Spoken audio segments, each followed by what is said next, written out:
बहुत समय पहले की बात है। एक गांव में तेजा सिंह अपने परिवार के साथ निवास करते थे। तेजा सिंह गांव के सरपंच थे। आज उनके घर के सामने जनसैलाब बढ़ता जा रहा था। गांव के सारे लोग इकट्ठा हो चुके थे।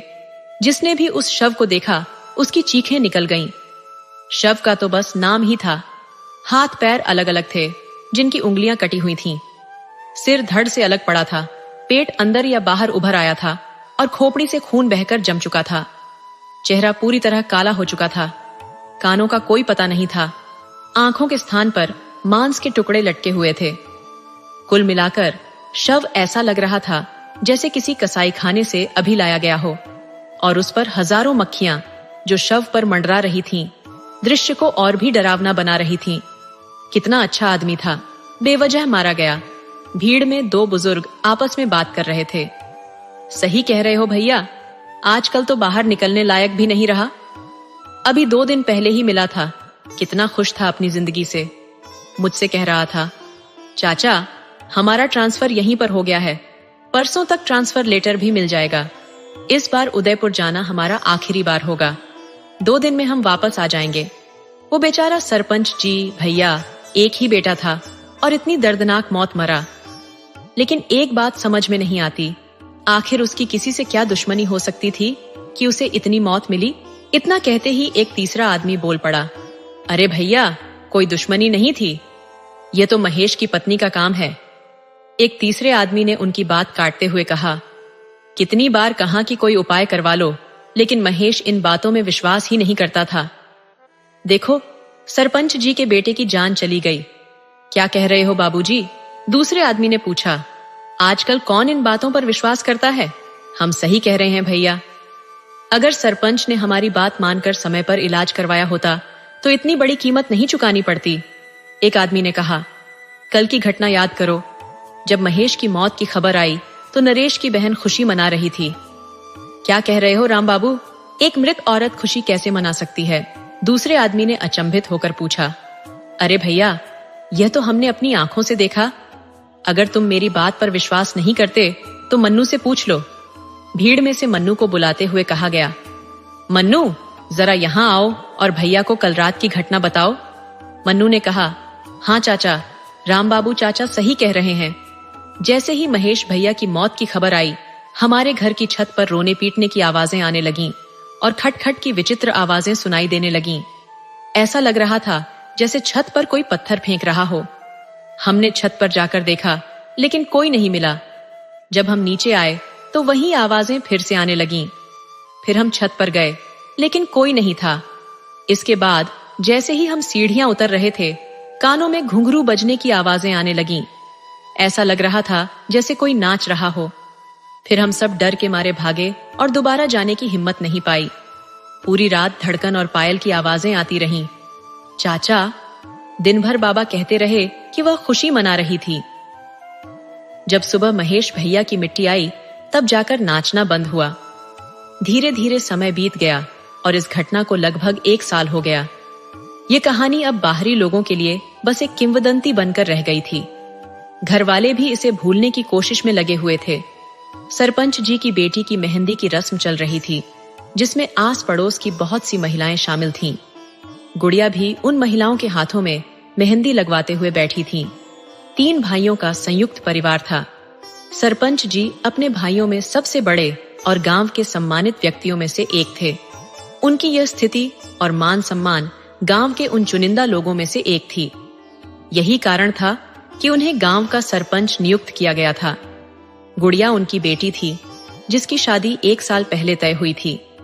लेकिन अपने 28 वर्षीय इकलौते जवान बेटे की भयानक मौत के कारण उन्होंने शादी को 1 साल के लिए टाल दिया था।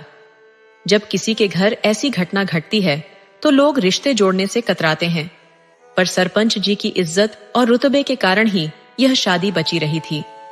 गांव के लोग अक्सर दकियानूसी होते हैं और ऐसे मामलों में बचाव करते हैं, इसीलिए रिश्ते तोड़ने में झिझकते नहीं हैं। शादी ब्याह का मामला होता ही ऐसा है। रात के 8 बज रहे थे। मेहंदी की रस्म समाप्त हो चुकी थी। सभी महिलाएं अपने अपने घरों को लौट चुकी थीं। नवंबर का महीना था।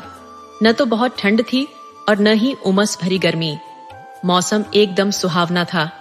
घर की बहुएं खाना बना रही थीं और बड़ी बुजुर्ग महिलाएं शादी की तैयारियों में व्यस्त थीं। गढ़ की लड़कियां नाच गाने में व्यस्त थीं। पुरुष लोग बरामदे में बैठकर 2 दिन बाद आने वाली बारात के स्वागत की चर्चा कर रहे थे, जबकि लड़के बरामदे से लगे दलान में इकट्ठे होकर कथाएं और किस्से सुन रहे थे। तभी अचानक मौसम, जो बिल्कुल शांत था, बदलने लगा। धीरे धीरे हवा तेज हो गई और आकाश को बादलों ने घेर लिया। हल्की हल्की बूंदाबांदी भी शुरू हो गई। बच्चे और बड़े सभी मौसम का आनंद ले रहे थे। गुड़िया, जो अभी नवविवाहिता थी, उसकी चाची ने उसे मजाक में कहा, गुड़िया रानी, कितनी बार कहा कि कढ़ाई में खाना मत खाओ, लेकिन तुम मानती ही नहीं। आंधी पानी अपने साथ ले आई अपनी शादी में। अचानक बिजली की जोरदार कड़कड़ाहट से लोग सिहर उठे। धीरे धीरे तेज होती हवा ने तूफान का रूप ले लिया और हल्की बूंदाबांदी मूसलाधार बारिश में बदल गई। आकाशीय बिजली की गड़गड़ाहट तेज हो रही थी, जो लोगों के कानों को झंझना रही थी। इस अचानक मौसम के बदलाव ने सभी को चकित कर दिया। बाहर बरामदे में बैठे लोग आपस में बहस कर रहे थे।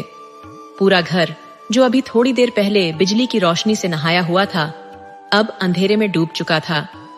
बिजली कट चुकी थी और घर वाले टॉर्च और लालटेन से घर में उजाला करने की कोशिश कर रहे थे। गुड़िया, जो लालटेन लेकर ऊपर की ओर जा रही थी, ने सुनी अपनी भाभी की आवाज, गुड़िया, लालटेन लेकर जरा इधर आओ। सीढ़ियां चढ़ते हुए वह एक औसड़नुमा कमरे में पहुंची, जहां खाना 1 साल पहले तक बनता था। लेकिन महेश की मौत के बाद से लोग वहां खाना बनाना बंद कर चुके थे। उस जगह को महेश की पत्नी की पसंदीदा जगह माना जाता था और उसकी मौत के बाद लोग उस जगह जाने से डरने लगे थे। कुछ महीने पहले तक दिन का खाना भी वहीं बनता था, लेकिन धीरे धीरे खाना बनाना भी बंद हो गया था। गुड़िया ने चारों ओर नजर दौड़ाई, लेकिन कोई नहीं दिखा। उसने इसे मन का वहम समझकर आगे बढ़ना शुरू किया। फिर वही आवाज आई, गुड़िया, लालटेन लेकर जरा इधर आओ। देखो, यहाँ कितना अंधेरा है, हमें कुछ नहीं दिख रहा। गुड़िया ठिठकी। ये आवाज उसकी भाभी की थी।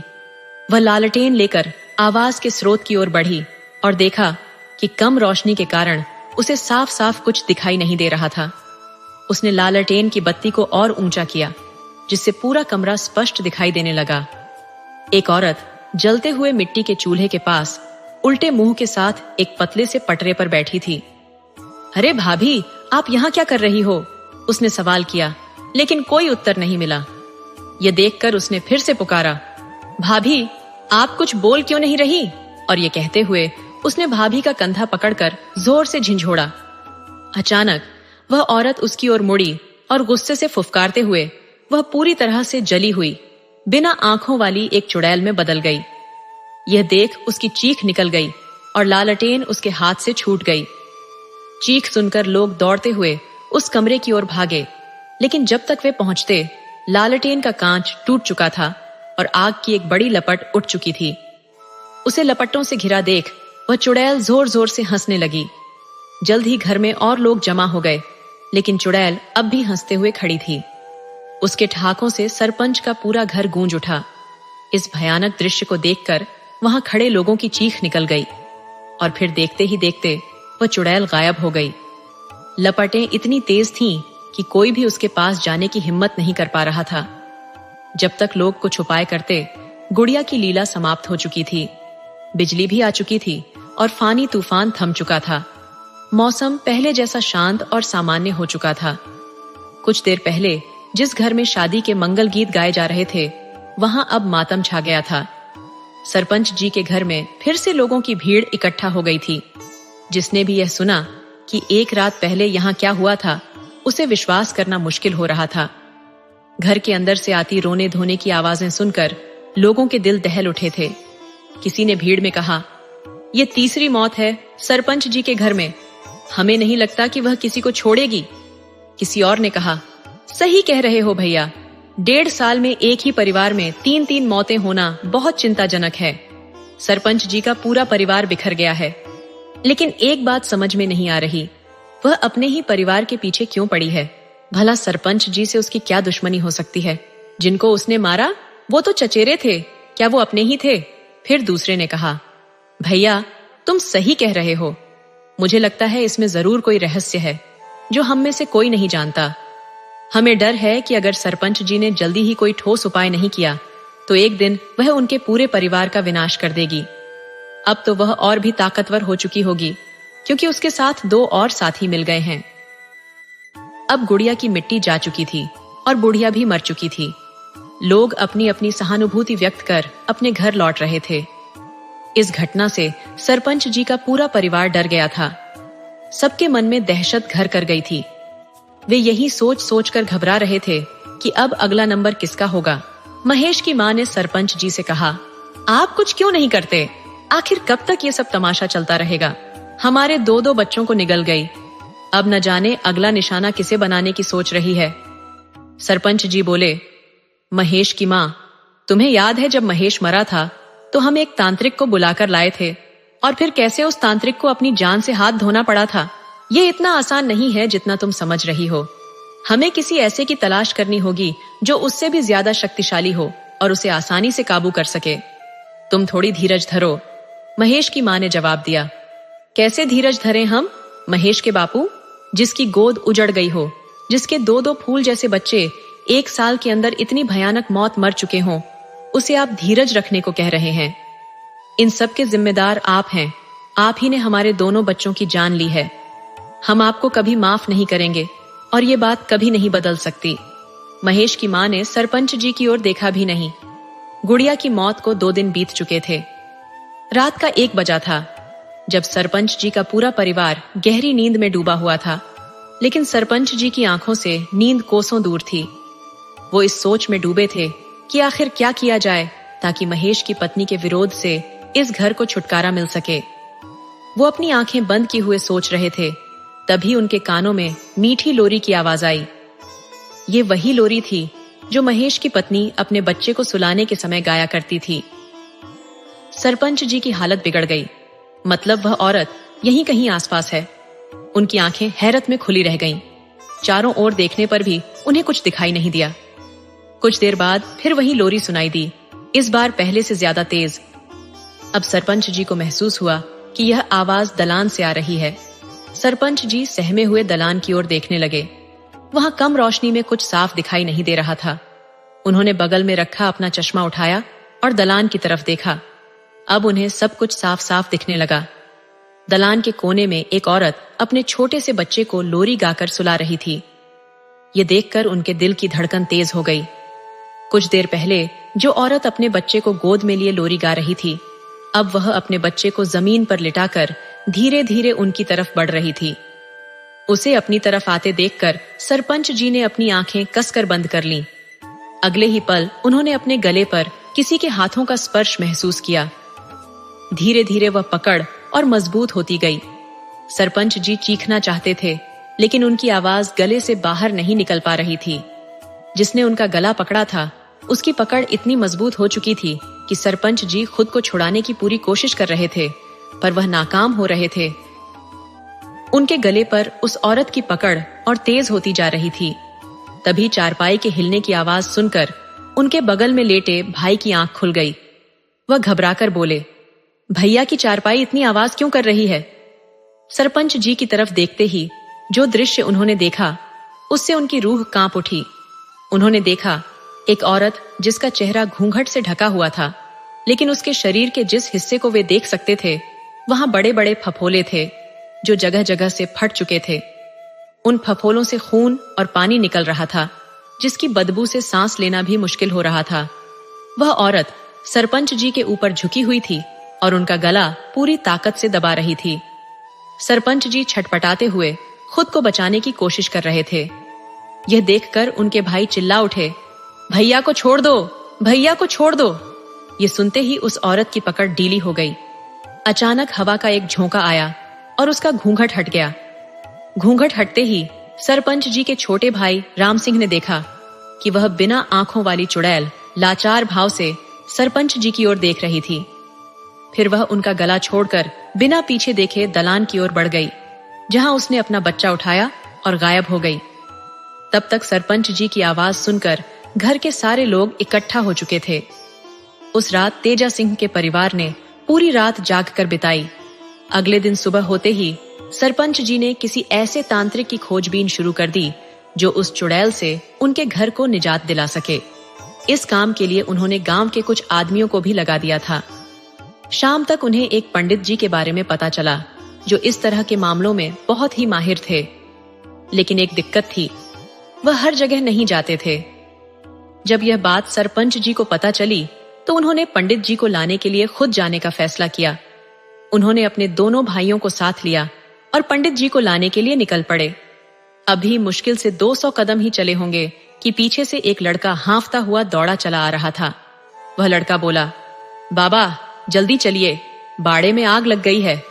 ये खबर सुनते ही वे लोग दौड़ पड़े और आकर देखा कि पूरा बाड़ा धू धू करके जल रहा था। अंदर से मवेशियों की करुण पुकार और राम बहाने की चीखें सुनाई दे रही थीं। कुछ लोग आग बुझाने की जद्दोजहद में लगे थे, मगर आग थी कि थमने का नाम नहीं ले रही थी, उल्टे और भड़क उठ रही थी। लोग समझ नहीं पा रहे थे कि क्या करें। उसकी ज्वालाएं इतनी तीव्र थीं कि जानवरों को बचाना तो दूर, कोई बाड़े के नजदीक भी नहीं जा पा रहा था। कड़ी मशक्कत के बावजूद आग पर काबू नहीं पाया जा सका। अंततः आग तब बुझी जब उसे खुद बुझना था। पूरा बाड़ा जलकर खाक हो गया। मवेशी तड़प तड़प कर दम तोड़ चुके थे। 15 मिनट के अंदर सब कुछ बर्बाद हो गया। फिर पूरा गांव सरपंच जी के दरवाजे पर उमड़ पड़ा। लेकिन अब क्या किया जा सकता था? कोई उपाय नहीं था। एक व्यक्ति बोला, सरपंच जी आखिर कब तक ऐसा चलेगा? किसी ने कहा, उपाय तो करने ही जा रहे थे भैया। आग लगने की खबर सुनकर लौटना पड़ा। स्थिति की गंभीरता को भांपते हुए सब असमंजस में थे कि अब क्या किया जाए। सरपंच जी, जो बेहद निराश लग रहे थे, बोले, हम जानते हैं। तभी एक आदमी ने कहा, यह सब हमें जाने से रोकने के लिए किया गया है।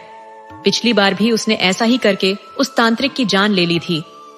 दूसरे व्यक्ति ने सहमति में सिर हिलाते हुए कहा, सही कह रहे हैं भैया, वो बड़ी खतरनाक है। सरपंच जी बोले, हाँ भैया, बहुत खतरनाक है। बहुत बुरा हुआ, बेचारे बेजुबान मवेशी भी नहीं बच सके। हमें नहीं लगता कि वो इतनी आसानी से कुछ करने देगी। किसी और ने कहा, इसका उपाय खोजना पड़ेगा, जो भी करना है जल्दी करो। भैया, अब हमारे पास ज्यादा समय नहीं है। क्या पता कल को पूरा गांव इस डायन के प्रकोप का शिकार हो जाए। दूसरा व्यक्ति बोला, बिल्कुल सही कह रहे हो भैया, जल्द ही कुछ करना होगा, वो भी बेहद गुपचुप तरीके से, ताकि उसे कानो कान खबर न हो। फिर उसी रात करीब 9 बजे सरपंच सिंह के घर एक पंडित जी का आगमन हुआ। पंडित जी के आने की खबर सुनते ही घर के बाकी लोग बाहर निकलकर उन्हें घेर कर खड़े हो गए और बोले, महाराज, आपका बहुत बहुत धन्यवाद जो आप यहाँ आने के लिए राजी हो गए। अब आप ही हमें उस प्रकोप से बचा सकते हैं, कृपया हमें बचा लीजिए। सरपंच जी ने पंडित जी के चरणों में झुकते हुए कहा। पंडित जी ने सरपंच जी को आशीर्वाद देते हुए कहा, कल्याण हो बच्चा, इस वर्ष सब भला करेंगे, पर पहले मैं एक बार तुम्हारे घर का निरीक्षण करना चाहता हूं। सरपंच जी ने कहा, जी महाराज, अवश्य। कृपया कुछ ऐसा करें जिससे हमें इस मुसीबत से छुटकारा मिल जाए। इसके बदले आप जो कहेंगे हम देने के लिए तैयार हैं। पंडित जी ने कहा, बच्चा, जो देना है ऊपर वाला देगा। हम इंसान किसी को क्या दे सकते हैं? ये रुपया पैसा हमारे लिए मिट्टी के समान है। पंडित जी के साथ आए उनके शिष्य ने सरपंच जी को पंडित जी के गुणों से अवगत कराते हुए कहा, गुरु जी, यहाँ किसी लोभ से नहीं आए हैं। ये तो जल्दी कहीं जाते भी नहीं, लेकिन यहाँ की बड़ी समस्या सुनकर ही गुरु जी से रहा नहीं गया। आपकी किस्मत प्रबल थी जो पंडित जी यहाँ आए। इनके दर्शन आपको हुए तो अब आप तनिक भी चिंता न करें। गुरु जी ने बहुतों का उद्धार किया है। अब आपके यहाँ आए हैं तो समझ लीजिए आपकी मुसीबत जल्द दूर होने वाली है। इसके बाद पंडित जी ने कहा, चलो अब एक बार पूरे घर का निरीक्षण करवा दो। सरपंच जी बोले, जी महाराज।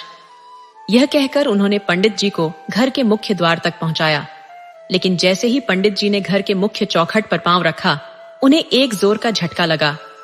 यह अनुभव होते ही पंडित जी का पूरा शरीर कांप उठा और वे हर हर महादेव का जाप करने लगे। सरपंच जी ने हैरानी से पूछा, महाराज क्या हुआ? अंदर आइए। पंडित जी ने दरवाजे पर ठिठक कर कहा, इस घर की आत्मा हमें भीतर आने से रोक रही है। बच्चा, वो कोई साधारण आत्मा नहीं है, बहुत ही ताकतवर और हठी आत्मा है। इतना कहते ही पंडित जी ने अपनी आंखें बंद की और मन ही मन कुछ मंत्र बुदबुदाने लगे। मंत्र के प्रभाव से उन्होंने उस चौखट को बिना किसी रुकावट के आसानी से पार कर लिया। पूरे घर का निरीक्षण करने के बाद पंडित जी ने कहा, यहाँ कई बुरी शक्तियों ने अपना डेरा जमाया हुआ है, उन्हें यहाँ से निकालना इतना आसान नहीं होगा। सरपंच जी ने चिंतित होकर पूछा, महाराज, इसका मतलब इस घर में उनकी आत्माओं का जुड़ाव बहुत पुराना है? पंडित जी ने गंभीर स्वर में कहा, हाँ बच्चा, जिस जगह से किसी आत्मा का जुड़ाव हो जाता है उस जगह को छोड़ना आसान नहीं होता। फिर पंडित जी ने कहा, चाहे वो चाय हो, जागता हुआ इंसान हो, मरा हुआ व्यक्ति हो, आत्मा हो या कोई और शक्ति, मैं अपनी ओर से पूरा प्रयास करूंगा। भगवान भोलेनाथ अगर चाहेंगे तो ये बुरी आत्माएं और शक्तियां यहां से जल्द ही निकल जाएंगी। सब महाकाल भली करेंगे, लेकिन इसके लिए मुझे एक विशेष पूजा करनी होगी। सरपंच जी ने कहा, जी ठीक है। पंडित जी ने समझाया, ये पूजा आधी रात 12 बजे से शुरू होगी और करीब 4 घंटे चलेगी। इसके बाद मैं उन बुरी शक्तियों का आह्वान करूंगा। ये पूजा हमें आज रात ही करनी होगी, क्योंकि आज भोलेनाथ का दिन है। अगर ये पूजा उनके दिन और समय पर की जाती है तो महाकाल प्रसन्न हो जाते हैं और इस कार्य को हर हाल में सफल बनाते हैं। हर हर शंभू, जय महाकाल। पंडित जी ने समय पर इशारा करते हुए कहा, अब भी 10 बजे हैं, ठीक 12 बजे से पूजा शुरू होगी। तब तक उस पूजा के लिए कुछ विशेष सामग्रियों का इंतजाम कर लें। एक बात और, इस पूजा में परिवार के हर सदस्य की उपस्थिति जरूरी है, इसलिए ध्यान रहे कि आज रात कोई न सोए। रात 12 बजते ही पंडित जी ने पूजा शुरू कर दी। जैसा कि उन्होंने कहा था, परिवार के सभी सदस्य उस पूजा में मौजूद रहे।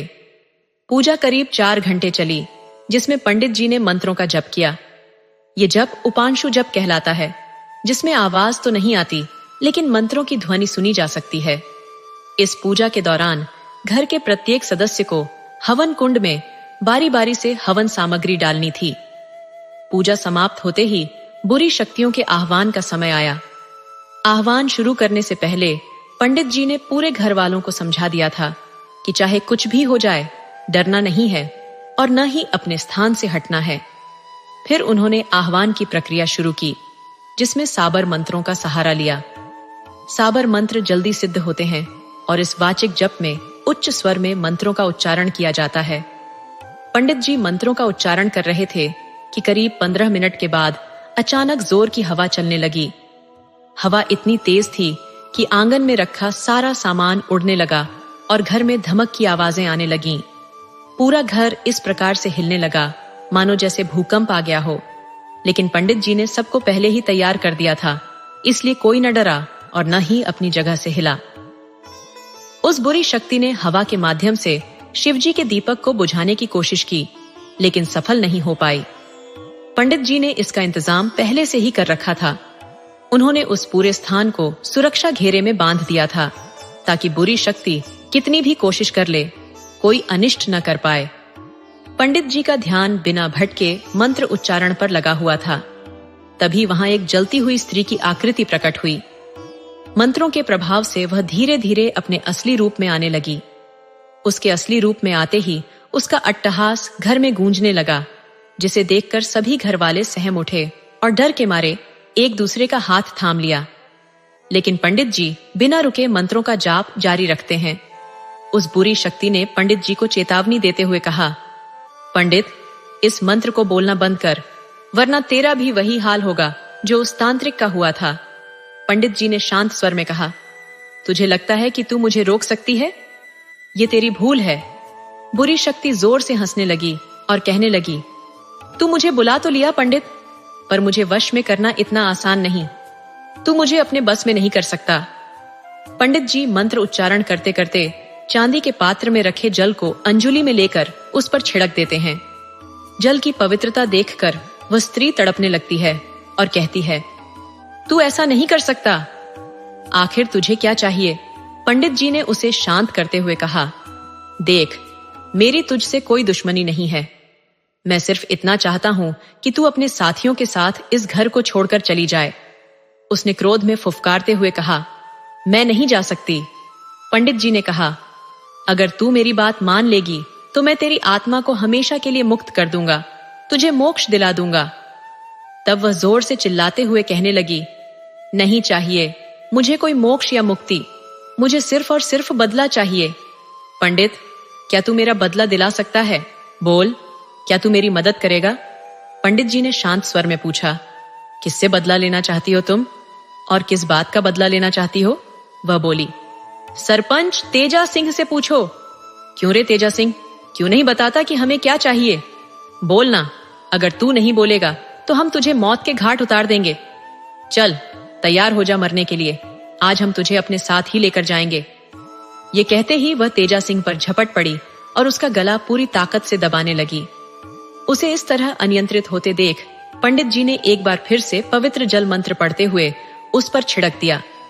जल पड़ते ही वह तेजा सिंह का गला छोड़कर पीछे हट गई और जलन से कराहने लगी। वह कहने लगी, पंडित हमें छोड़ दो, हमने तुम्हारा क्या बिगाड़ा है जो तुम हमें इस तरह परेशान कर रहे हो? हम तो पहले से ही मरी हुई आत्मा हैं, दुखी और परेशान। हमें और मत सताओ, हमारी विनती सुनो, हमारा बदला पूरा हो जाने दो, फिर हम खुद ही यहाँ से चले जाएंगे। पंडित जी ने कठोरता से कहा, तुम ऐसे नहीं मानोगी। ठीक है, मैं तुझे दिखाता हूं। और उन्होंने मंत्रों का उच्चारण शुरू कर दिया। यह देखकर चुड़ैल पंडित जी से गिड़गिड़ाने लगी, तुम हमें मुक्त करना चाहते हो ना? लेकिन एक बात जान लो, हम कभी मुक्त नहीं हो सकते जब तक हमारे दिल का बोझ हल्का नहीं हो जाता।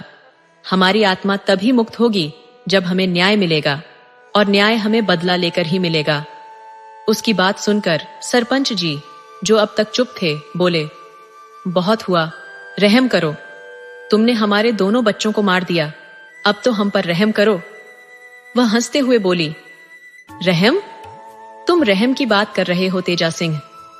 क्या तुम भूल गए कि हमने भी तुमसे रहम की भीख मांगी थी? तुम्हारे सामने रोए थे, गिड़गिड़ाए थे, लेकिन तुमने हमारे ऊपर रहम किया नहीं ना? तो फिर हम तुम्हारे ऊपर क्यों करें? अगर तुम भूल गए हो तो हम तुम्हें याद दिला देते हैं। याद करो तेजा सिंह, जब तुमने हमारे ऊपर भरे समाज में चरित्रहीन होने का आरोप लगाया था, तुमने हमें पूरे गांव और समाज में कहीं भी मुंह दिखाने लायक नहीं छोड़ा था। तेजा सिंह का भाई, जो अब तक चुप था, कहने लगा, ये तुम क्या कह रही हो बहू? हमें कुछ समझ नहीं आ रहा। तुम अपनी गलती भैया पर क्यों डाल रही हो? उस रात क्या हुआ था ये तो तुमने सबको बताया था। वह कहने लगी, बाबूजी, आप लोगों को कुछ भी नहीं पता है, इसलिए आप बीच में मत आइए। जो कुछ हुआ वह मात्र एक संजोग था, इसमें किसी का कोई दोष नहीं है। क्या तुम्हें लगता है कि हमें तुम्हारे जाने का दुख नहीं है? देखो महेश को, कैसे वह तुम्हारे और मुन्नी के जाने के बाद तुम्हारे गम में पागल हो गया था। देखो अपनी अम्मा को, एक दिन नहीं जाता जब वो तुम्हें और मुन्नी को याद न करती हो, और जिनसे तुम बदला लेना चाहती हो वह तुम्हारा ही परिवार है।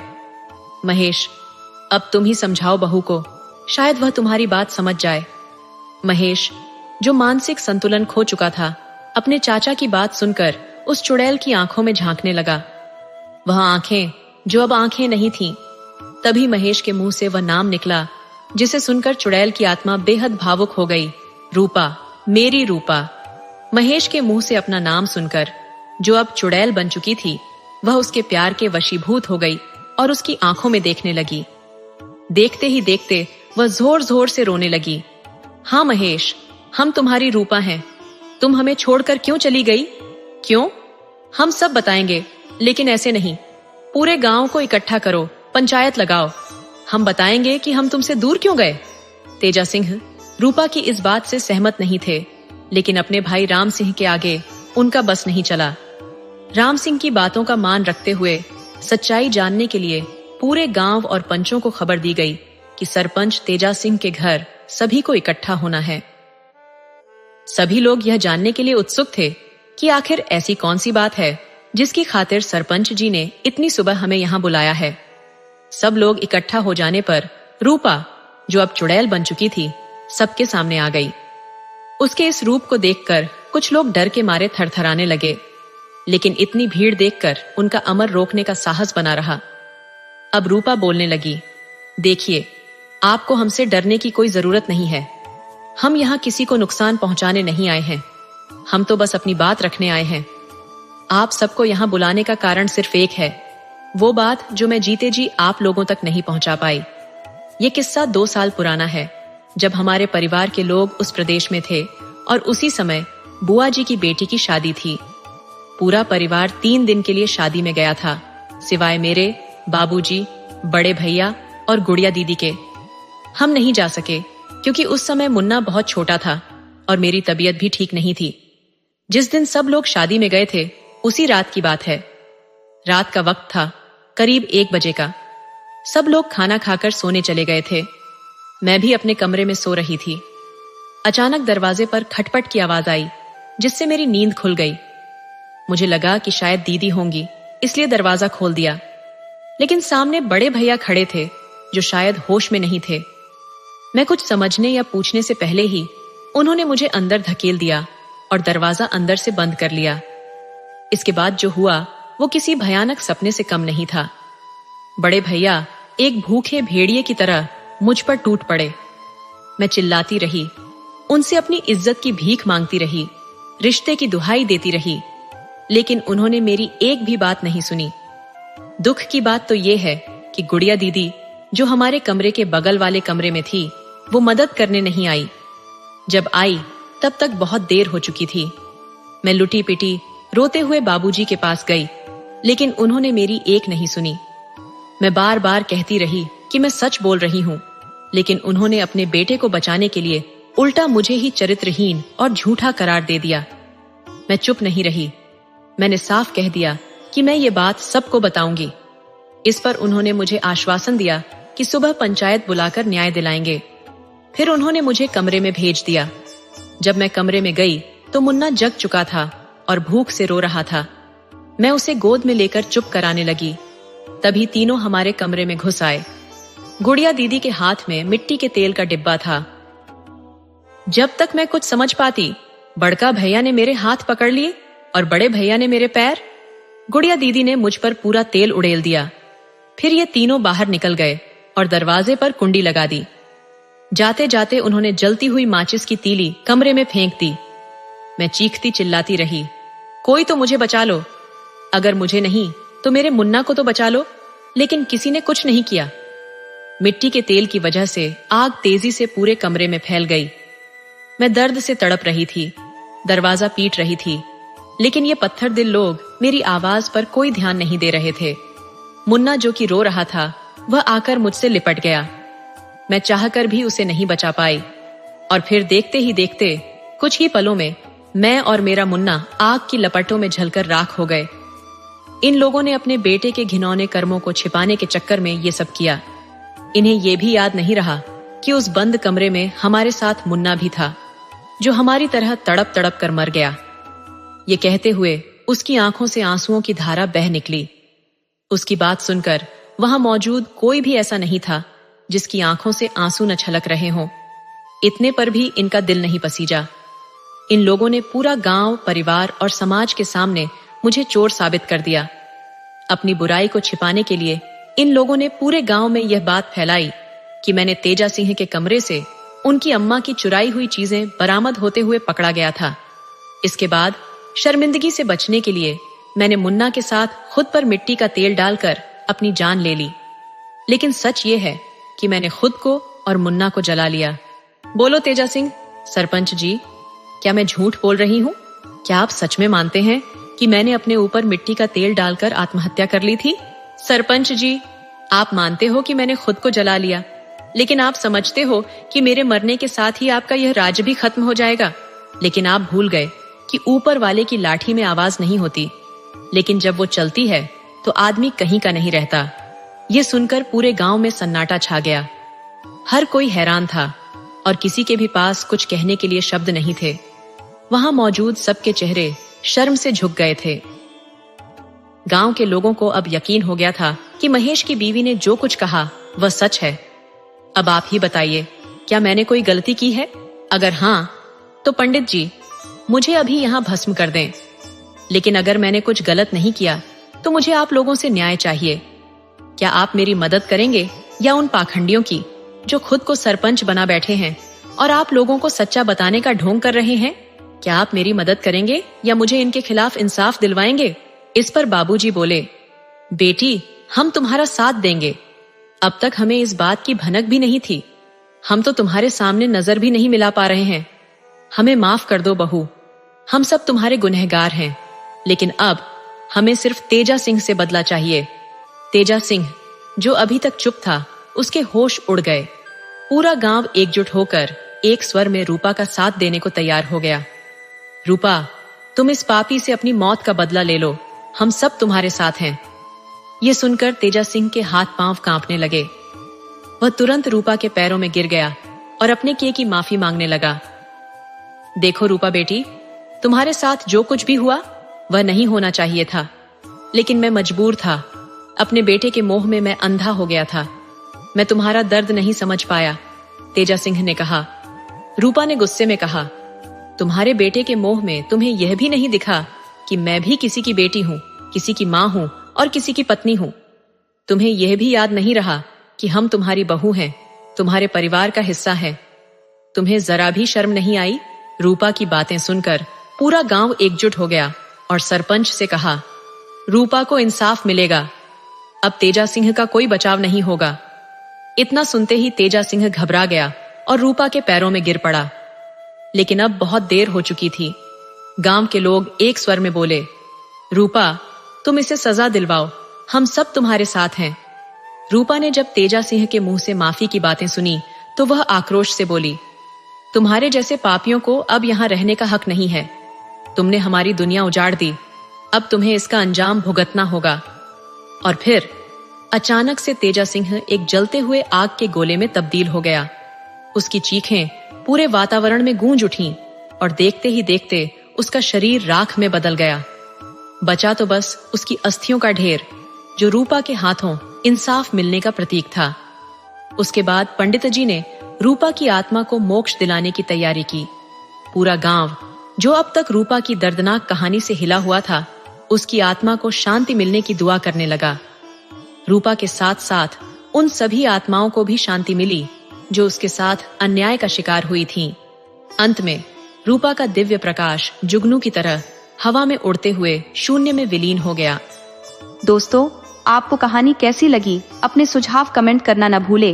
तो चलिए आज की अगली कहानी शुरू करते हैं।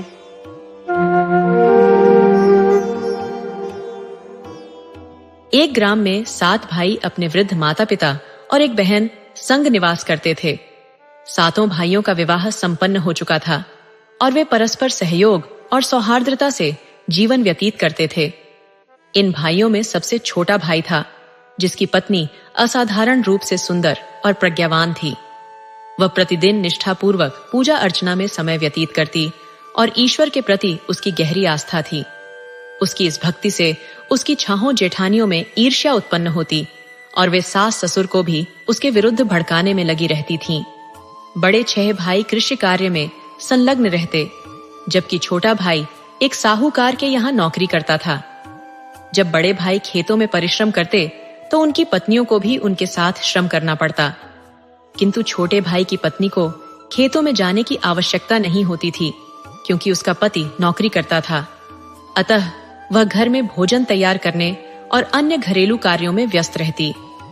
इस बात से भी उसकी जेठानियां कुढ़ती थीं, क्योंकि उन्हें लगता था कि वह आरामदायक जीवन व्यतीत कर रही है, जबकि वे कठिन श्रम करने को बाध्य हैं। इस कारण वे उसे प्रताड़ित करने हेतु नई नई साजिशें रचती रहतीं। एक दिन जैसे ही सूर्यास्त हुआ, छोटा भाई अपनी नौकरी से लौट आया और बाकी 6 भाई भी खेतों से घर लौटे। स्नान ध्यान के उपरांत सभी भाई एकत्र होकर भोजन करने बैठे। उनके माता पिता और बहन भी भोजन में सम्मिलित हुए। भोजन के बाद भाइयों की पत्नियां भोजन करने बैठीं। बड़ी जेठानियां शीघ्रता से भोजन समाप्त कर हाथ मुंह धोकर रसोई से बाहर निकल जातीं, ताकि उन्हें किसी कार्य में हाथ न लगाना पड़े। बेचारी छोटी देवरानी अकेले ही पूरे घर और रसोई की सफाई करती, बर्तन धोती और रसोई को व्यवस्थित कर अंततः अपने कमरे में सोने जाती। वहां उसका पति उसकी प्रतीक्षा कर रहा होता। दोनों थोड़ी देर बातचीत करते और फिर विश्राम करते। उसका पति उसकी सरलता और निष्ठा से प्रभावित था। किंतु वह उसके भोलेपन के कारण चिंतित रहता, क्योंकि उसकी भाभियां उसका अनुचित लाभ उठाती थीं। उधर जब छोटी देवरानी रात्रि का सारा कार्य समाप्त कर विश्राम हेतु चली जाती, तब छाहों जेठानियां रसोई में एकत्र होती और उसे परेशान करने की योजना बनाती। एक रात उन्होंने घर के पिछवाड़े से एक सांप पकड़ा और उसे पानी के घड़े में डालकर ढक्कन बंद कर दिया। फिर वे चुपचाप अपने अपने कमरों में जाकर सो गईं।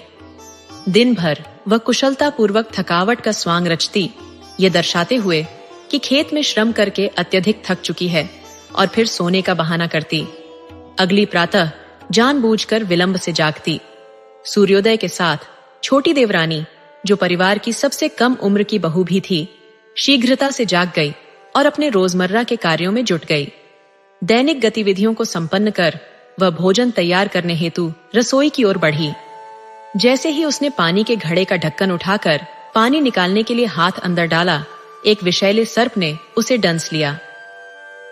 आकस्मिक वेदना से त्रस्त होकर वह घर में सो रहे अपने ससुर को पुकारती है, ससुर जी, मुझे सांप ने काट लिया है, असहनीय पीड़ा हो रही है। ससुर ने ठंडी आवाज में उत्तर दिया, घर में चौबंदी है, दहलीज सुरक्षित है, पास आकर लक्ष्मी कौन है? वह सहायता की आशा में अपनी सास को पुकारती है, सासू मां, सांप ने मुझे डंस लिया है, पीड़ा असह्य हो रही है। सास ने भी वही प्रत्युत्तर दिया, घर में चौबंदी है, चारों ओर चार दीवारी है, दहलीज बनी हुई है, पास आकर लक्ष्मी कौन है? निराश होकर वह एक एक कर अपने सभी देवरों, जेठों, जेठानियों और ननद को आवाज लगाती है, लेकिन हर कोई एक समान उत्तर देता है। अंत में वह अपने पति को पुकारती है, स्वामी जी, सांप ने मुझे काट लिया है, दर्द असहनीय है। पत्नी की पुकार सुनकर पति हड़बड़ाते हुए उठते हैं और तुरंत रसोई की ओर दौड़ते हैं। वहां पहुंचकर वह अपनी पत्नी को निश्चल पड़ी हुई पाते हैं। उसका शरीर नीला पड़ चुका होता है। पत्नी की मृत्यु देखकर पति हतप्रभ हो जाते हैं और व्याकुल होकर विलाप करते हैं। वे भगवान से प्रार्थना करते हैं, हे ईश्वर, यह तो आपकी परम भक्त और निष्कपट थी, इसके साथ ऐसा अन्याय क्यों हुआ? अपने शोकाकुल हृदय के साथ वह अपनी पत्नी के पार्थिव शरीर को कंधे पर उठाकर घर की दहलीज पर लाकर रख देते हैं। इस बीच उसकी सबसे छोटी बहन के मायके में भी एक अशुभ घटना घटित होती है। उनकी मां के आंगन में लगा तुलसी का पौधा अचानक मुरझाकर समाप्त हो जाता है। इस दृश्य को देखकर छोटी बहू का भाई चिंतित हो उठता है, क्योंकि उसकी बहन ने विदाई के समय कहा था, भैया, यदि मुझ पर कोई संकट आया तो यह तुलसी सूख जाएगी। एक पल की देर के बिना वह उसी अवस्था में अपनी बहन के ससुराल की ओर दौड़ पड़ता है। वहां पहुंचकर वह सबसे पहले अपने ससुर से पूछता है, ससुर जी, मेरी बहन कहाँ है? ससुर ने उत्तर दिया, बेटा, हमने तुम्हारी बहन को कहीं नहीं देखा। ससुर का यह जवाब सुनकर भाई अपनी सास से पूछता है, लेकिन वहां भी वही उत्तर मिलता है। इसके पश्चात वह अपनी बहन की जेठानी, ननद और देवरों से पूछता है, परंतु सभी से उसे एक जैसा प्रत्युत्तर प्राप्त होता है। आखिरकार वह अपने बहनोई के पास पहुंचता है और प्रश्न करता है, जीजा जी, मेरी बहन कहाँ है? यह सुनते ही बहनोई फूट फूट कर रोने लगता है और साले को पूरी घटना की जानकारी देता है। अपनी बहन की मृत्यु की खबर सुनते ही भाई का दिल टूट जाता है और वह भी अश्रुपूर्ण होकर रोने लगता है।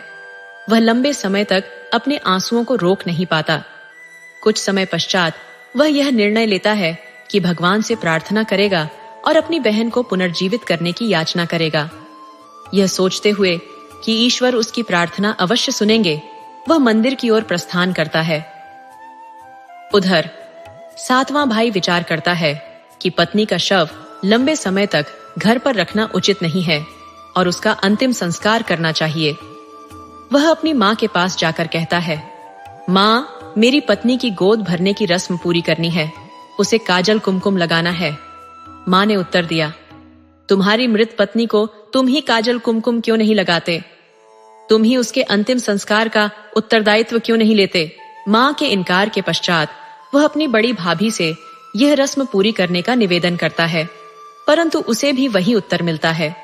इसके बाद वह दूसरी, तीसरी और इस प्रकार अपनी सभी 6 भाभियों से विनती करता है, परंतु कोई भी उसकी सहायता के लिए तैयार नहीं होती। जब कोई भी गोद भरने की रस्म पूरी करने के लिए तैयार नहीं हुआ तो उसने ठान लिया कि वह स्वयं ही इस कर्तव्य को निभाएगा। वह बाजार पहुंचता है और एक साड़ी की दुकान पर जाकर दुकानदार से कहता है, भाई, मुझे एक जरी की साड़ी और चोली चाहिए। दुकानदार पूछता है, इतनी रात को आपको साड़ी और चोली की आवश्यकता क्यों है? वह कहता है, आज मेरी प्रेयसी आग की लपटों में जलकर राख हो गई है। दुकानदार उसकी व्यथा को समझकर उसे जरी की साड़ी और चोली दे देता है। फिर वह फूलों की दुकान पर जाता है और फूल वाली से कहता है, फूल वाली माँ, मुझे फूलों की माला चाहिए। फूल वाली पूछती है, इतनी रात गए आपको फूलों की माला क्यों चाहिए? वह कहता है, आज मेरी प्रियतमा की बग्घी राख में तब्दील हो गई है। फूल वाली उसकी व्यथा को भांपकर उसे माला दे देती है। आखिर में वह पड़ोसन के पास जाता है और निवेदन करता है, पड़ोसन भाभी, मुझे काजल और कुमकुम दीजिए। पड़ोसिन ने पूछा, इतनी रात को आपको साज सज्जा की आवश्यकता क्यों पड़ गई? वह बोला, आज मेरी प्रियतमा प्रेम की अग्नि में समर्पित हो गई है। ये सुनते ही पड़ोसिन ने तुरंत उसे काजल और कुमकुम दे दिया। सारा सामान लेकर वह घर लौटा। उसने अपनी पत्नी के शव को नई साड़ी और चोली पहनाई, उसके बालों में फूलों की माला सजाई और काजल कुमकुम से उसका श्रृंगार किया। इसके बाद वह अपने पिता से बोला, पिताजी, मेरी पत्नी की चिता तैयार कर दीजिए। पिता ने कहा, यह तुम्हारी पत्नी है, तुम ही उसकी चिता सजाओ। पिता के इनकार के बाद उसने अपने बड़े भाई से अनुरोध किया, परंतु उन्होंने भी सहायता करने से मना कर दिया। वह एक एक करके सभी भाइयों के पास गया, लेकिन हर किसी ने इनकार कर दिया। निराश होकर वह पड़ोसियों के पास गया और बोला, पड़ोसी भाइयों, मेरी पत्नी की अर्थी सजाने में मेरी मदद करें। पड़ोसियों ने उसकी सहायता के लिए सहमति दे दी। अर्थी सजाकर उसने अपने पिता से पूछा, पिताजी, मैं उसे कहां अग्नि दूं? किस मार्ग से बाहर ले जाऊं? पिता बोले, उसे पिछवाड़े के दरवाजे से बाहर ले जाओ और सीमा के पार ले जाकर अग्नि देना। पिता की बात सुनकर उसे गहरा आघात हुआ।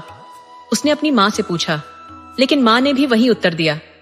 इसके बाद उसने अपने भाइयों से एक एक कर पूछा, लेकिन उन्होंने भी वैसा ही कहा। आखिरकार उसने अपनी बहन से पूछा, बहना, मैं उसे कहां अग्नि दूं? किस रास्ते से बाहर निकालूं? बहन ने कहा, उसे मुख्य द्वार से ले जाना और तुलसी वृंदावन के पास अग्नि देना। बहन की बात मानकर उसने अपनी पत्नी का शव उठाया और मुख्य द्वार से बाहर निकला। पड़ोसियों की सहायता से तुलसी वृंदावन के पास चिता तैयार की और उसमें अग्नि दी। तभी उसका साला वहां पहुंचा। वह भगवान को प्रसन्न करके अपनी बहन को पुनर्जीवित करने का वरदान प्राप्त कर चुका था। भगवान ने उसे एक दिव्य छड़ी प्रदान की थी। उसने छड़ी अपनी बहन के मस्तिष्क पर घुमाई और देखते ही देखते उसकी बहन जीवित होकर उठ बैठी। उसके शरीर पर कोई भी घाव या निशान नहीं था और वह पूर्ण रूप से स्वस्थ दिखाई दी। बहन को जीवित देखकर उसका भाई और पति दोनों ही आनंदित हो उठे। इसके बाद बहन का भाई अपने बहनोई से बोला, अब तुम दोनों मेरे साथ मेरे घर चलो। वे तुरंत पालकी लेकर आए और उसमें बहन और बहनोई को बैठाकर बैंड बाजे के साथ अपने घर ले गए। उसकी बहन ने अपने जीवन को असीम शांति और संतोष के साथ व्यतीत करना शुरू किया, क्योंकि वह माता रानी की अनन्य उपासक थी। माता रानी ने उसकी और उसके भाई की प्रतिष्ठा बनाए रखी। उसके ससुराल वाले, जिनमें उसके ससुर, सास, देवरानी और जेठानी सम्मिलित थे, ने उसे कभी भी उचित सम्मान नहीं दिया। जीवन काल में भी उन्होंने उसकी कद्र नहीं की और मृत्यु के पश्चात भी उसके प्रति कोई श्रद्धा नहीं दिखाई। हालांकि देवरानी और जेठानी घर के संबंधों का अभिन्न हिस्सा मानी जाती हैं और कठिन समय में परिवार एकजुट हो जाता है, परंतु उसकी जेठानी ने भी उसके साथ सहयोग का कोई हाथ नहीं बढ़ाया। दोस्तों, आपको कहानी कैसी लगी? अपने सुझाव कमेंट करना न भूले। तो चलिए आज की अगली कहानी शुरू करते हैं।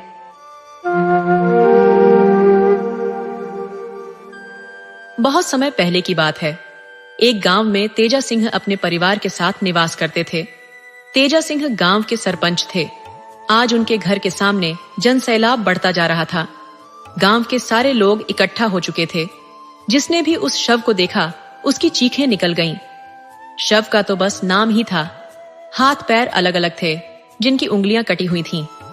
सिर धड़ से अलग पड़ा था पेट अंदर या बाहर उभर आया था और खोपड़ी से खून बहकर जम चुका था। चेहरा पूरी तरह काला हो चुका था। कानों का कोई पता नहीं था। आंखों के स्थान पर मांस के टुकड़े लटके हुए थे। कुल मिलाकर शव ऐसा लग रहा था जैसे किसी कसाई खाने से अभी लाया गया हो, और उस पर हजारों मक्खियां जो शव पर मंडरा रही थीं, दृश्य को और भी डरावना बना रही थीं। कितना अच्छा आदमी था, बेवजह मारा गया। भीड़ में दो बुजुर्ग आपस में बात कर रहे थे। सही कह रहे हो भैया, आजकल तो बाहर निकलने लायक भी नहीं रहा।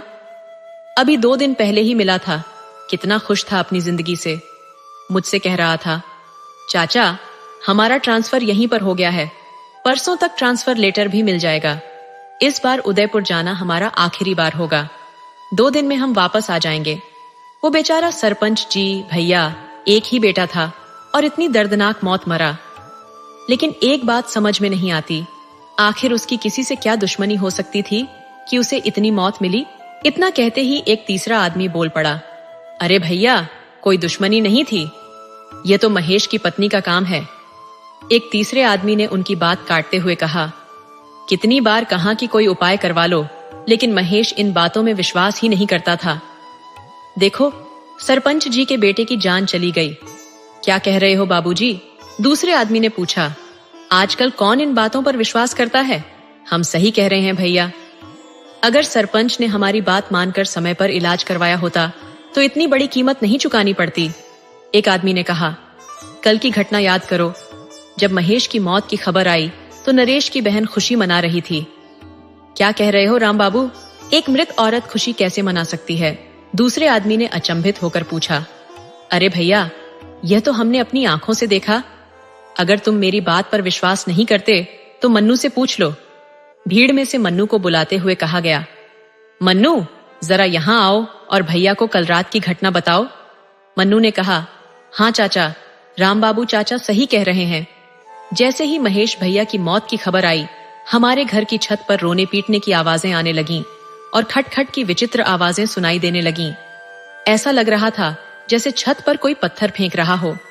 हमने छत पर जाकर देखा, लेकिन कोई नहीं मिला। जब हम नीचे आए तो वही आवाजें फिर से आने लगीं। फिर हम छत पर गए, लेकिन कोई नहीं था। इसके बाद जैसे ही हम सीढ़ियां उतर रहे थे, कानों में घुंघरू बजने की आवाजें आने लगीं। ऐसा लग रहा था जैसे कोई नाच रहा हो। फिर हम सब डर के मारे भागे और दोबारा जाने की हिम्मत नहीं पाई। पूरी रात धड़कन और पायल की आवाजें आती रहीं। चाचा, दिन भर बाबा कहते रहे कि वह खुशी मना रही थी। जब सुबह महेश भैया की मिट्टी आई, तब जाकर नाचना बंद हुआ। धीरे धीरे समय बीत गया और इस घटना को लगभग 1 साल हो गया। ये कहानी अब बाहरी लोगों के लिए बस एक किंवदंती बनकर रह गई थी। घर वाले भी इसे भूलने की कोशिश में लगे हुए थे। सरपंच जी की बेटी की मेहंदी की रस्म चल रही थी, जिसमें आस पड़ोस की बहुत सी महिलाएं शामिल थीं। गुड़िया भी उन महिलाओं के हाथों में मेहंदी लगवाते हुए बैठी थीं। 3 भाइयों का संयुक्त परिवार था। सरपंच जी अपने भाइयों में सबसे बड़े और गांव के सम्मानित व्यक्तियों में से एक थे। उनकी यह स्थिति और मान सम्मान गांव के उन चुनिंदा लोगों में से एक थी। यही कारण था कि उन्हें गांव का सरपंच नियुक्त किया गया था। गुड़िया उनकी बेटी थी, जिसकी शादी 1 साल पहले तय हुई थी। लेकिन अपने 28 वर्षीय इकलौते जवान बेटे की भयानक मौत के कारण उन्होंने शादी को 1 साल के लिए टाल दिया था। जब किसी के घर ऐसी घटना घटती है तो लोग रिश्ते जोड़ने से कतराते हैं, पर सरपंच जी की इज्जत और रुतबे के कारण ही यह शादी बची रही थी। गांव के लोग अक्सर दकियानूसी होते हैं और ऐसे मामलों में बचाव करते हैं, इसीलिए रिश्ते तोड़ने में झिझकते नहीं हैं। शादी ब्याह का मामला होता ही ऐसा है। रात के 8 बज रहे थे। मेहंदी की रस्म समाप्त हो चुकी थी। सभी महिलाएं अपने अपने घरों को लौट चुकी थीं। नवंबर का महीना था। न तो बहुत ठंड थी और न ही उमस भरी गर्मी। मौसम एकदम सुहावना था। घर की बहुएं खाना बना रही थीं और बड़ी बुजुर्ग महिलाएं शादी की तैयारियों में व्यस्त थीं। गढ़ की लड़कियां नाच गाने में व्यस्त थीं। पुरुष लोग बरामदे में बैठकर 2 दिन बाद आने वाली बारात के स्वागत की चर्चा कर रहे थे, जबकि लड़के बरामदे से लगे दलान में इकट्ठे होकर कथाएं और किस्से सुन रहे थे। तभी अचानक मौसम, जो बिल्कुल शांत था, बदलने लगा। धीरे धीरे हवा तेज हो गई और आकाश को बादलों ने घेर लिया। हल्की हल्की बूंदाबांदी भी शुरू हो गई। बच्चे और बड़े सभी मौसम का आनंद ले रहे थे। गुड़िया, जो अभी नवविवाहिता थी, उसकी चाची ने उसे मजाक में कहा, गुड़िया रानी, कितनी बार कहा कि कढ़ाई में खाना मत खाओ, लेकिन तुम मानती ही नहीं। आंधी पानी अपने साथ ले आई अपनी शादी में। अचानक बिजली की जोरदार कड़कड़ाहट से लोग सिहर उठे। धीरे धीरे तेज होती हवा ने तूफान का रूप ले लिया और हल्की बूंदाबांदी मूसलाधार बारिश में बदल गई। आकाशीय बिजली की गड़गड़ाहट तेज हो रही थी, जो लोगों के कानों को झंझना रही थी। इस अचानक मौसम के बदलाव ने सभी को चकित कर दिया। बाहर बरामदे में बैठे लोग आपस में बहस कर रहे थे। पूरा घर, जो अभी थोड़ी देर पहले बिजली की रोशनी से नहाया हुआ था, अब अंधेरे में डूब चुका था। बिजली कट चुकी थी और घर वाले टॉर्च और लालटेन से घर में उजाला करने की कोशिश कर रहे थे। गुड़िया, जो लालटेन लेकर ऊपर की ओर जा रही थी, ने सुनी अपनी भाभी की आवाज, गुड़िया, लालटेन लेकर जरा इधर आओ। सीढ़ियां चढ़ते हुए वह एक औसड़नुमा कमरे में पहुंची, जहां खाना 1 साल पहले तक बनता था। लेकिन महेश की मौत के बाद से लोग वहां खाना बनाना बंद कर चुके थे। उस जगह को महेश की पत्नी की पसंदीदा जगह माना जाता था और उसकी मौत के बाद लोग उस जगह जाने से डरने लगे थे। कुछ महीने पहले तक दिन का खाना भी वहीं बनता था, लेकिन धीरे धीरे खाना बनाना भी बंद हो गया था। गुड़िया ने चारों ओर नजर दौड़ाई, लेकिन कोई नहीं दिखा। उसने इसे मन का वहम समझकर आगे बढ़ना शुरू किया। फिर वही आवाज आई, गुड़िया, लालटेन लेकर जरा इधर आओ। देखो, यहाँ कितना अंधेरा है, हमें कुछ नहीं दिख रहा। गुड़िया ठिठकी। ये आवाज उसकी भाभी की थी। वह लालटेन लेकर आवाज के स्रोत की ओर बढ़ी और देखा कि कम रोशनी के कारण उसे साफ साफ कुछ दिखाई नहीं दे रहा था। उसने लालटेन की बत्ती को और ऊंचा किया, जिससे पूरा कमरा स्पष्ट दिखाई देने लगा। एक औरत जलते हुए मिट्टी के चूल्हे के पास उल्टे मुंह के साथ एक पतले से पटरे पर बैठी थी। अरे भाभी, आप यहाँ क्या कर रही हो? उसने सवाल किया, लेकिन कोई उत्तर नहीं मिला। यह देखकर उसने फिर से पुकारा, भाभी, आप कुछ बोल क्यों नहीं रही? और ये कहते हुए उसने भाभी का कंधा पकड़कर जोर से झिंझोड़ा। अचानक वह औरत उसकी ओर मुड़ी और गुस्से से फुफकारते हुए वह पूरी तरह से जली हुई, बिना आंखों वाली एक चुड़ैल में बदल गई। यह देख उसकी चीख निकल गई और लालटेन उसके हाथ से छूट गई।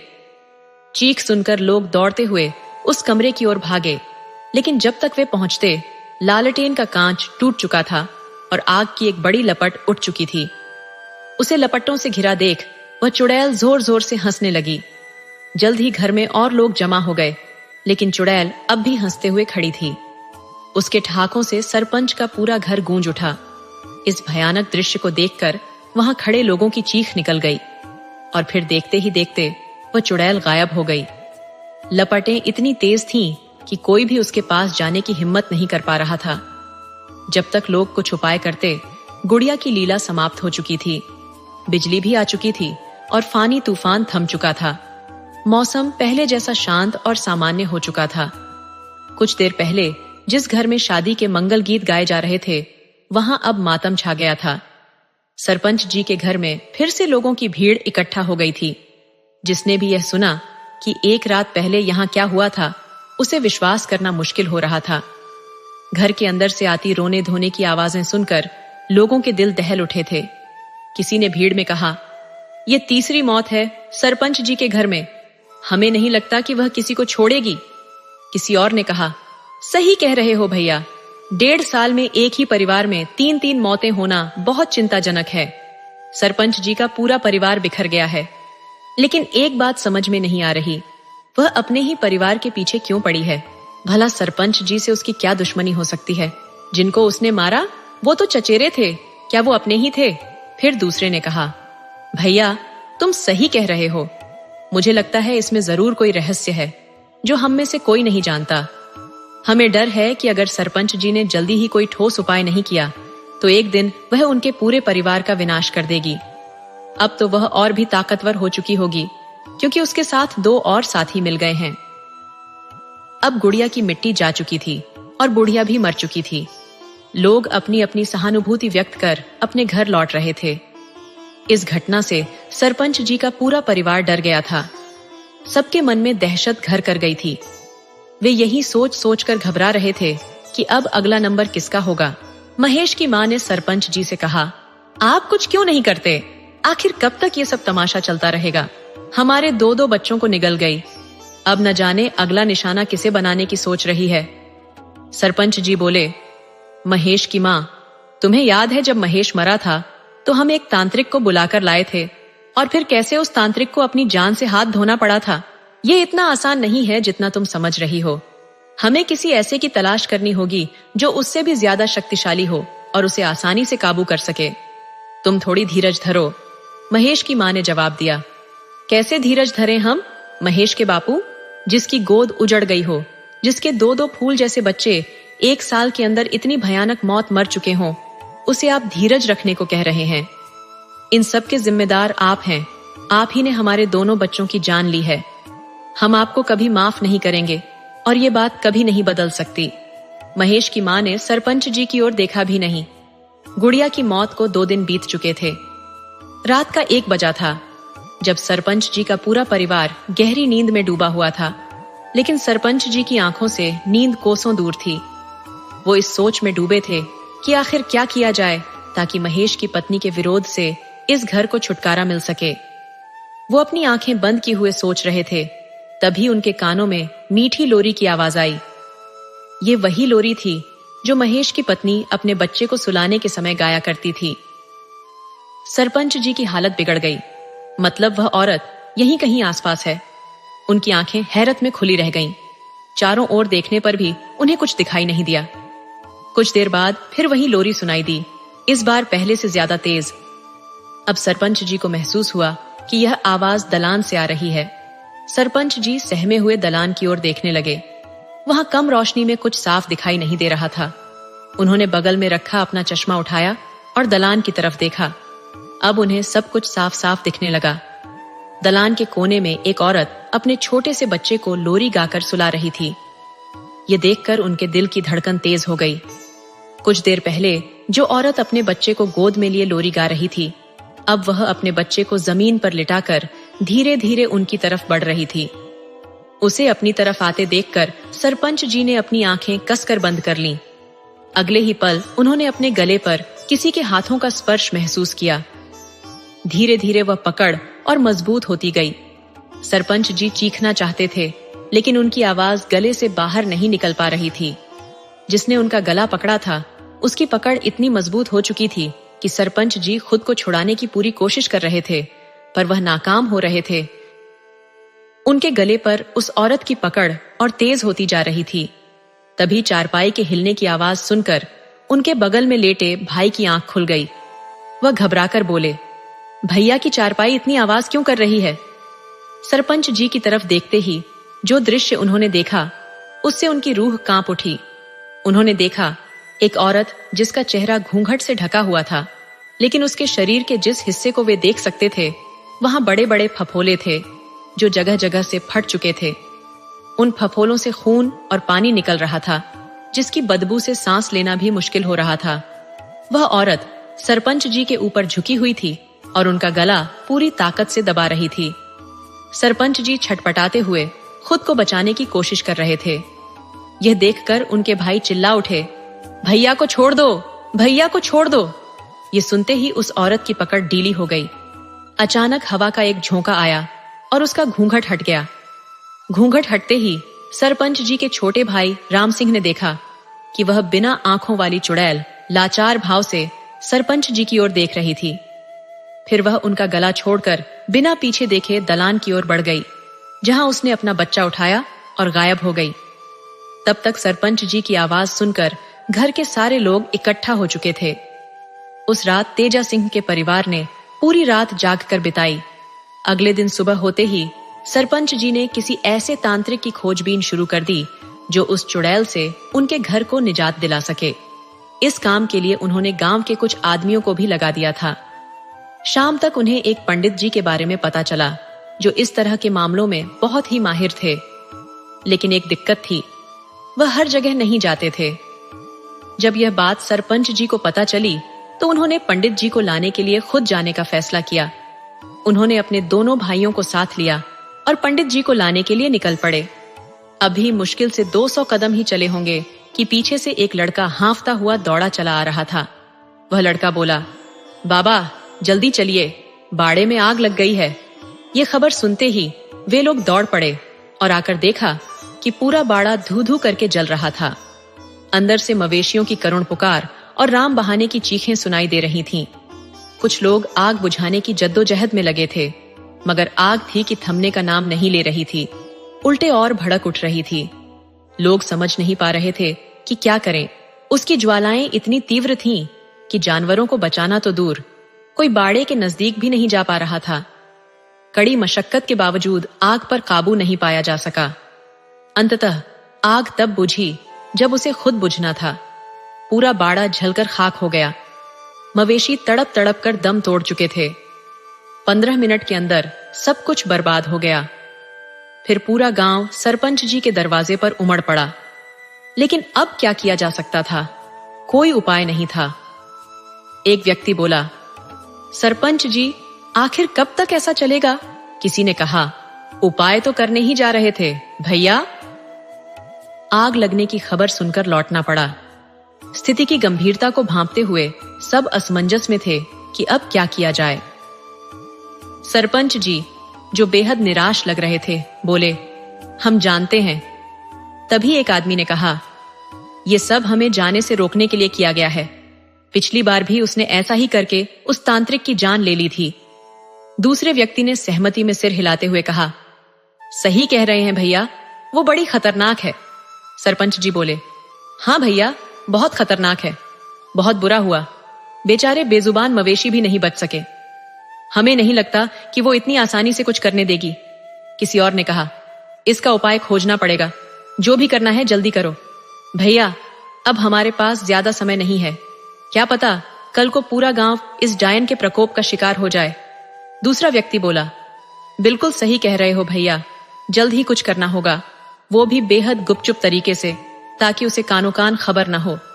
फिर उसी रात करीब 9 बजे सरपंच सिंह के घर एक पंडित जी का आगमन हुआ। पंडित जी के आने की खबर सुनते ही घर के बाकी लोग बाहर निकलकर उन्हें घेर कर खड़े हो गए और बोले, महाराज, आपका बहुत बहुत धन्यवाद, जो आप यहाँ आने के लिए राजी हो गए। अब आप ही हमें उस प्रकोप से बचा सकते हैं, कृपया हमें बचा लीजिए। सरपंच जी ने पंडित जी के चरणों में झुकते हुए कहा। पंडित जी ने सरपंच जी को आशीर्वाद देते हुए कहा, कल्याण हो बच्चा, इस वर्ष सब भला करेंगे, पर पहले मैं एक बार तुम्हारे घर का निरीक्षण करना चाहता हूं। सरपंच जी ने कहा, जी महाराज, अवश्य। कृपया कुछ ऐसा करें जिससे हमें इस मुसीबत से छुटकारा मिल जाए। इसके बदले आप जो कहेंगे हम देने के लिए तैयार हैं। पंडित जी ने कहा, बच्चा, जो देना है ऊपर वाला देगा। हम इंसान किसी को क्या दे सकते हैं? ये रुपया पैसा हमारे लिए मिट्टी के समान है। पंडित जी के साथ आए उनके शिष्य ने सरपंच जी को पंडित जी के गुणों से अवगत कराते हुए कहा, गुरु जी, यहाँ किसी लोभ से नहीं आए हैं। ये तो जल्दी कहीं जाते भी नहीं, लेकिन यहाँ की बड़ी समस्या सुनकर ही गुरु जी से रहा नहीं गया। आपकी किस्मत प्रबल थी जो पंडित जी यहाँ आए। इनके दर्शन आपको हुए तो अब आप तनिक भी चिंता न करें। गुरु जी ने बहुतों का उद्धार किया है। अब आपके यहाँ आए हैं तो समझ लीजिए आपकी मुसीबत जल्द दूर होने वाली है। इसके बाद पंडित जी ने कहा, चलो अब एक बार पूरे घर का निरीक्षण करवा दो। सरपंच जी बोले, जी महाराज। यह कहकर उन्होंने पंडित जी को घर के मुख्य द्वार तक पहुंचाया। लेकिन जैसे ही पंडित जी ने घर के मुख्य चौखट पर पांव रखा, उन्हें एक जोर का झटका लगा। यह अनुभव होते ही पंडित जी का पूरा शरीर कांप उठा और वे हर हर महादेव का जाप करने लगे। सरपंच जी ने हैरानी से पूछा, महाराज क्या हुआ? अंदर आइए। पंडित जी ने दरवाजे पर ठिठक कर कहा, इस घर की आत्मा हमें भीतर आने से रोक रही है। बच्चा, वो कोई साधारण आत्मा नहीं है, बहुत ही ताकतवर और हठी आत्मा है। इतना कहते ही पंडित जी ने अपनी आंखें बंद कीं और मन ही मन कुछ मंत्र बुदबुदाने लगे। मंत्र के प्रभाव से उन्होंने उस चौखट को बिना किसी रुकावट के आसानी से पार कर लिया। पूरे घर का निरीक्षण करने के बाद पंडित जी ने कहा, यहाँ कई बुरी शक्तियों ने अपना डेरा जमाया हुआ है। उन्हें यहाँ से निकालना इतना आसान नहीं होगा। सरपंच जी ने चिंतित होकर पूछा, महाराज, इसका मतलब इस घर में उनकी आत्माओं का जुड़ाव बहुत पुराना है? पंडित जी ने गंभीर स्वर में कहा, हाँ बच्चा, जिस जगह से किसी आत्मा का जुड़ाव हो जाता है उस जगह को छोड़ना आसान नहीं होता। फिर पंडित जी ने कहा, चाहे वो चाय हो, जागता हुआ इंसान हो, मरा हुआ व्यक्ति हो, आत्मा हो या कोई और शक्ति, मैं अपनी ओर से पूरा प्रयास करूंगा। भगवान भोलेनाथ अगर चाहेंगे तो ये बुरी आत्माएं और शक्तियां यहां से जल्द ही निकल जाएंगी। सब महाकाल भली करेंगे, लेकिन इसके लिए मुझे एक विशेष पूजा करनी होगी। सरपंच जी ने कहा, जी ठीक है। पंडित जी ने समझाया, ये पूजा आधी रात 12 बजे से शुरू होगी और करीब 4 घंटे चलेगी। इसके बाद मैं उन बुरी शक्तियों का आह्वान करूंगा। ये पूजा हमें आज रात ही करनी होगी, क्योंकि आज भोलेनाथ का दिन है। अगर ये पूजा उनके दिन और समय पर की जाती है तो महाकाल प्रसन्न हो जाते हैं और इस कार्य को हर हाल में सफल बनाते हैं। हर हर शंभू, जय महाकाल। पंडित जी ने समय पर इशारा करते हुए कहा, अब भी 10 बजे हैं, ठीक 12 बजे से पूजा शुरू होगी। तब तक उस पूजा के लिए कुछ विशेष सामग्रियों का इंतजाम कर लें। एक बात और, इस पूजा में परिवार के हर सदस्य की उपस्थिति जरूरी है, इसलिए ध्यान रहे कि आज रात कोई न सोए। रात 12 बजते ही पंडित जी ने पूजा शुरू कर दी। जैसा कि उन्होंने कहा था, परिवार के सभी सदस्य उस पूजा में मौजूद रहे। पूजा करीब 4 घंटे चली, जिसमें पंडित जी ने मंत्रों का जप किया। ये जप उपांशु जप कहलाता है, जिसमें आवाज तो नहीं आती, लेकिन मंत्रों की ध्वनि सुनी जा सकती है।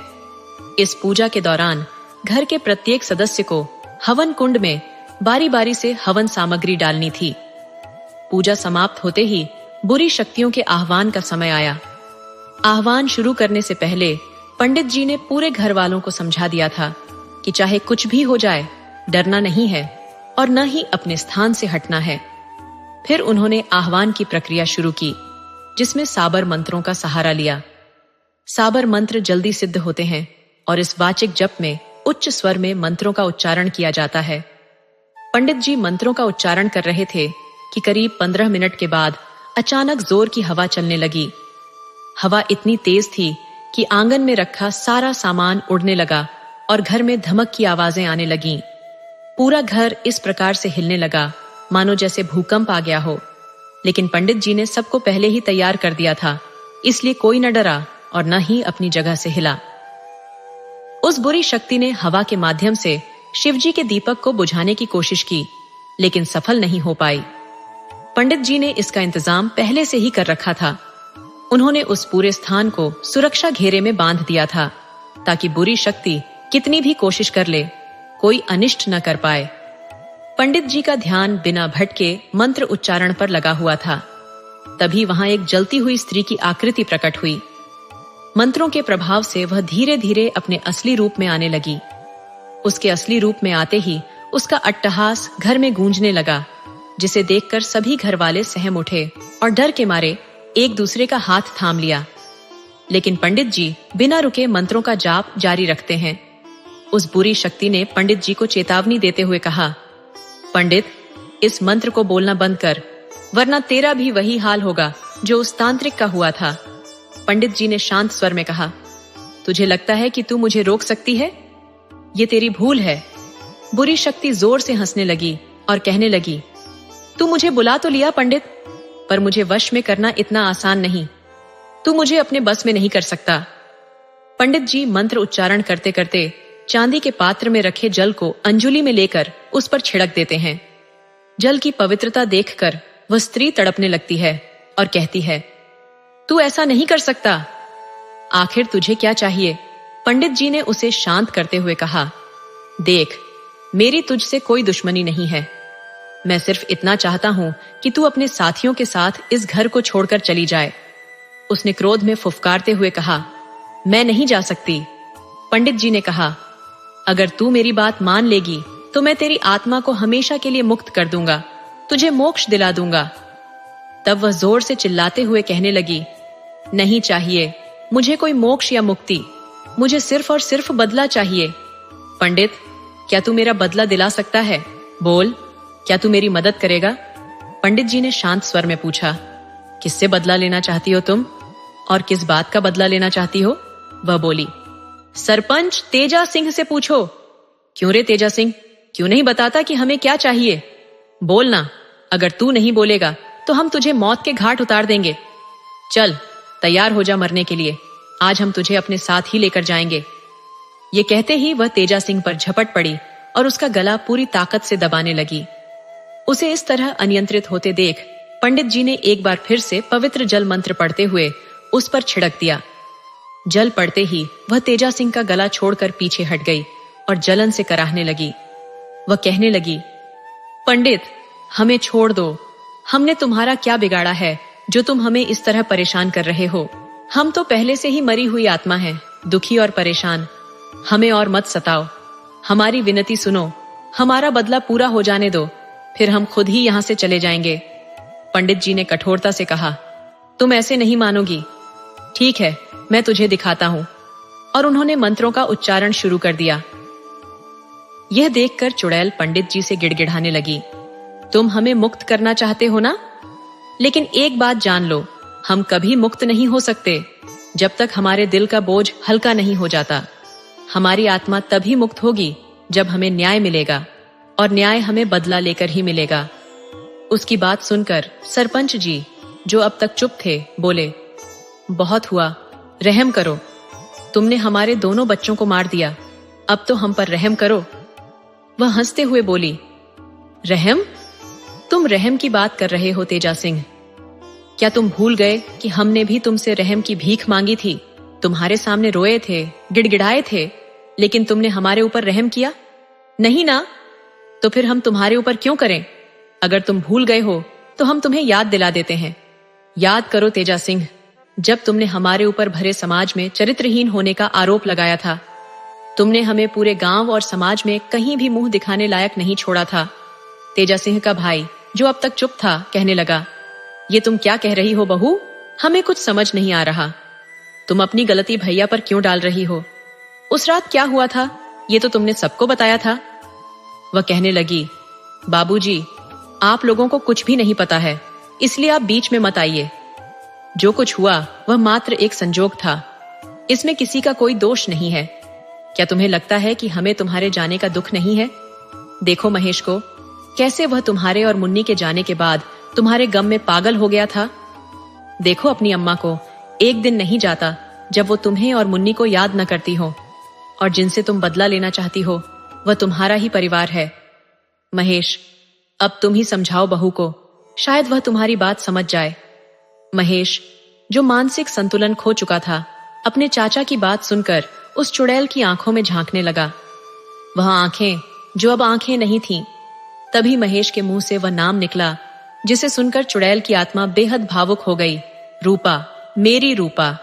महेश के मुंह से अपना नाम सुनकर जो अब चुड़ैल बन चुकी थी, वह उसके प्यार के वशीभूत हो गई और उसकी आंखों में देखने लगी। देखते ही देखते वह जोर जोर से रोने लगी। हाँ महेश, हम तुम्हारी रूपा हैं। तुम हमें छोड़कर क्यों चली गई? क्यों? हम सब बताएंगे, लेकिन ऐसे नहीं। पूरे गांव को इकट्ठा करो, पंचायत लगाओ, हम बताएंगे कि हम तुमसे दूर क्यों गए। तेजा सिंह रूपा की इस बात से सहमत नहीं थे, लेकिन अपने भाई राम सिंह के आगे उनका बस नहीं चला। राम सिंह की बातों का मान रखते हुए सच्चाई जानने के लिए पूरे गांव और पंचों को खबर दी गई कि सरपंच तेजा सिंह के घर सभी को इकट्ठा होना है। सभी लोग यह जानने के लिए उत्सुक थे कि आखिर ऐसी कौन सी बात है जिसकी खातिर सरपंच जी ने इतनी सुबह हमें यहाँ बुलाया है। सब लोग इकट्ठा हो जाने पर रूपा, जो अब चुड़ैल बन चुकी थी, सबके सामने आ गई। उसके इस रूप को देखकर कुछ लोग डर के मारे थरथराने लगे, लेकिन इतनी भीड़ देखकर उनका अमर रोकने का साहस बना रहा। अब रूपा बोलने लगी, देखिए, आपको हमसे डरने की कोई जरूरत नहीं है। हम यहाँ किसी को नुकसान पहुंचाने नहीं आए हैं, हम तो बस अपनी बात रखने आए हैं। आप सबको यहाँ बुलाने का कारण सिर्फ एक है, वो बात जो मैं जीते जी आप लोगों तक नहीं पहुंचा पाई।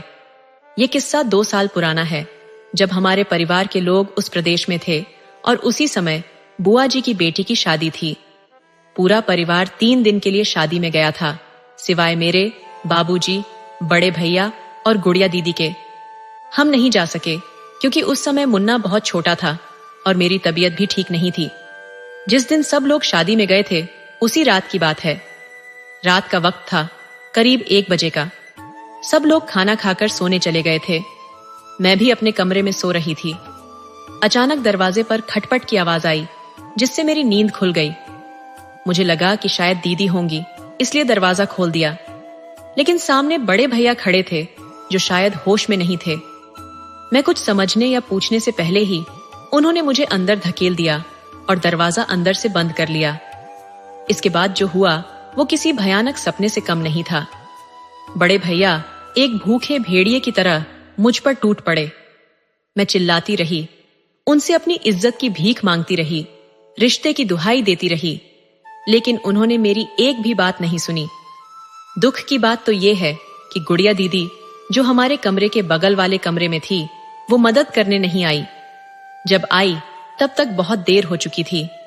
मैं लुटी पिटी रोते हुए बाबूजी के पास गई, लेकिन उन्होंने मेरी एक नहीं सुनी। मैं बार बार कहती रही कि मैं सच बोल रही हूं, लेकिन उन्होंने अपने बेटे को बचाने के लिए उल्टा मुझे ही चरित्रहीन और झूठा करार दे दिया। मैं चुप नहीं रही। मैंने साफ कह दिया कि मैं ये बात सबको बताऊंगी।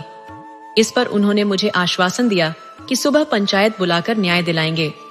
फिर उन्होंने मुझे कमरे में भेज दिया। जब मैं कमरे में गई तो मुन्ना जग चुका था और भूख से रो रहा था। मैं उसे गोद में लेकर चुप कराने लगी। तभी तीनों हमारे कमरे में घुस आए। गुड़िया दीदी के हाथ में मिट्टी के तेल का डिब्बा था। जब तक मैं कुछ समझ पाती, बड़का भैया ने मेरे हाथ पकड़ लिए और बड़े भैया ने मेरे पैर। गुड़िया दीदी ने मुझ पर पूरा तेल उड़ेल दिया। फिर ये तीनों बाहर निकल गए और दरवाजे पर कुंडी लगा दी। जाते जाते उन्होंने जलती हुई माचिस की तीली कमरे में फेंक दी।